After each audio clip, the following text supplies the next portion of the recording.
Salut les amis! Récemment, on m'a demandé de faire un atelier au sujet de la culture d'honneur.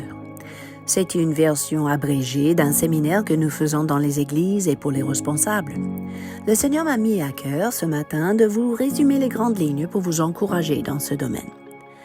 La culture est le résultat d'une semence stratégique et intentionnelle. Qui dit semer dit arroser aussi, n'est-ce pas? Afin de pouvoir récolter.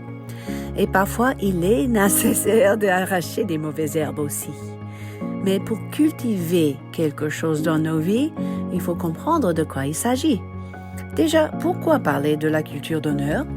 Premièrement, parce que nous sommes des citoyens du ciel et nous sommes censés parler le langage du ciel, refléter les attitudes du ciel, maintenir l'atmosphère du ciel. D'autres termes, faire venir le ciel sur terre. Et deuxième, parce que le contexte où Dieu nous a placés, que ce soit dans un couple, dans une famille, dans une équipe, dans une église, dans un lieu de travail, exige un environnement de sécurité, de liberté et de respect mutuel si nous voulons accomplir notre mission. Quelle est donc la définition d'honneur? Premièrement, il ne faut pas penser que c'est la flatterie. Non, la flatterie, c'est plutôt une contrefaçon. Le mot d'origine pour honneur veut dire sortir un article de grande valeur et le polir pour le faire briller et le valoriser. Concrètement, on peut dire que nos attitudes, nos réactions et nos paroles sont comme un stabilo fluo.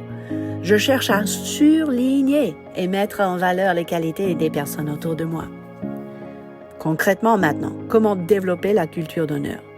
Premièrement, il faut reconnaître l'œuvre purificatrice du Saint-Esprit dans nos propres vies. Dieu permet parfois les déceptions dans nos vies parce que ces déceptions vont travailler notre caractère. Son objectif ultime n'est pas seulement l'accomplissement d'une mission ou d'un travail, mais aussi la purification de nos cœurs. Nous voyons ça dans la relation que Jésus avait avec ses disciples, n'est-ce pas? Relisez Malachie 3, 1 à 4 pour voir comment agit ce feu du fondeur dans nos vies pour purifier nos cœurs, sachant que même les situations compliquées dans nos relations peuvent contribuer à cette purification. Et c'est la chose la plus importante à retenir quand nous voulons vraiment poursuivre la culture d'honneur. Deuxièmement, poursuivre l'unité avant tout. Je vous rappelle de ce qui est écrit dans Éphésiens 4, 1 à 3. L'apôtre Paul a exhorté les chrétiens à marcher d'une manière digne de la vocation qui était adressée à chacun.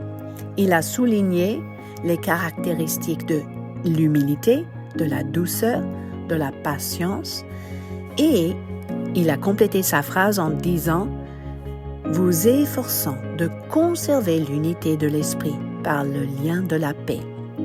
Le Saint-Esprit fait naître l'unité dans nos relations, mais c'est à nous de garder précieusement, protéger, conserver cette unité.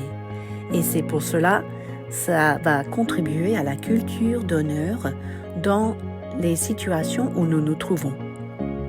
Troisièmement, assurez-vous que toute parole et toute réaction soit fondée sur l'amour et initiée par l'amour.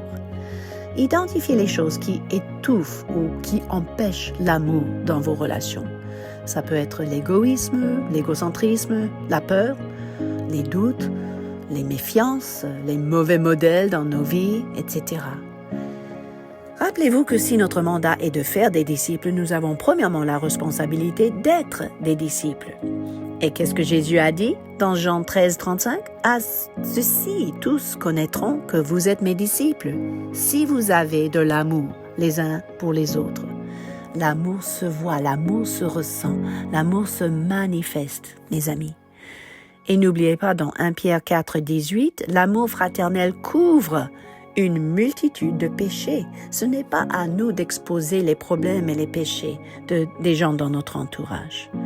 Donc voici déjà 3 manières de cultiver l'honneur à partir d'aujourd'hui, dans votre contexte particulier.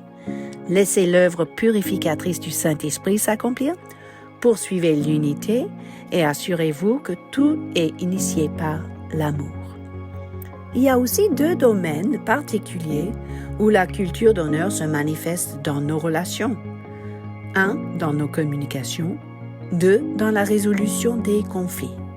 Peut-être j'en parlerai en détail la semaine prochaine. Pour l'instant, engagez-vous à développer dans votre cœur l'attitude d'honneur. Cette attitude consiste à chercher les qualités et les points forts d'une personne, de les admirer avec authenticité et de les surligner devant les autres. Vous verrez, même vos interlocuteurs les plus difficiles peuvent être touchés et même transformés quand votre culture personnelle est très différente de celle de ce monde.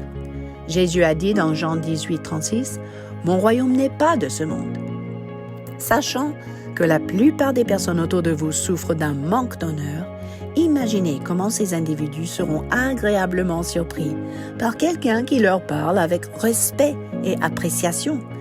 Chaque fois que vous agissez intentionnellement avec honneur, c'est une semence pour le royaume de Dieu.